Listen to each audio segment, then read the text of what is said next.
বসো বসো বসো বসো।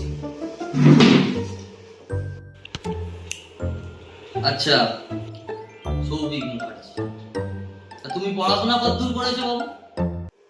স্যার আমি তো স্যার পলিটিক্যাল সায়েন্সে মাস্টার্স করেছি স্যার।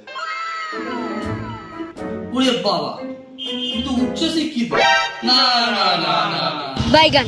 অত শিক্ষিত হলে হবে না বাবা, আমাদের অশিক্ষিত দরকার। अबे साले তুমি দেখো তো। সব তো ঠিকই দেখছি, কিন্তু বলছিলাম কোনো চুরি চামারির এক্সপিরিয়েন্স আছে বা কোনো ক্রিমিনাল রেকর্ড তোমার নামে কি আছে? বাইগান। না স্যার, চুরি চামারি বা ক্রিমিনাল রেকর্ড এসব তো কিছু নেই স্যার। ছোট থেকে পড়াশোনা করে বড় হয়েছি, আজকে ইন্টারভিউ দিতে এসেছি।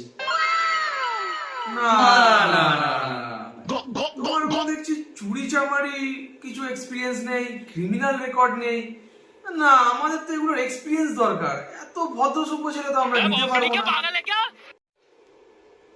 নাও এবার তুমিই দেখো যদি ওর মধ্যে কিছু খুঁজে পাও। আচ্ছা সবই তো বুঝলাম, তুমি যদি ভোটে জিতে যাও তারপর কি করবে ভাবছো? স্যার ভোটে জিতে যাওয়ার পর স্যার মানুষের উন্নয়ন, মানুষের পাশে থাকা, রাজ্যের উন্নয়ন, সমাজের উন্নয়ন যতটা সময় দেওয়া যায় স্যার।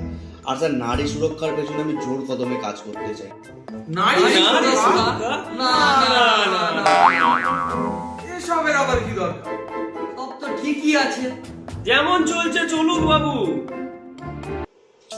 हाथ थारी बाण की जोर তুমি তাহলে কি করবো ওকে জানিয়ে দাও। হ্যাঁ জানি দাও জানি দাও। আচ্ছা বাবু, তুমি একটা কাজ করো, তুমি এখন আসো, তোমাকে দরকার লাগলে পরে আমরা ডেকে নেবো। ঠিক আছে স্যার, আসি।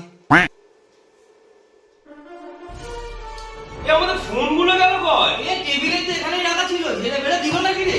কি রে, এই তো বললো ছেলেটা ভদ্র ছেলে, কিন্তু ফোন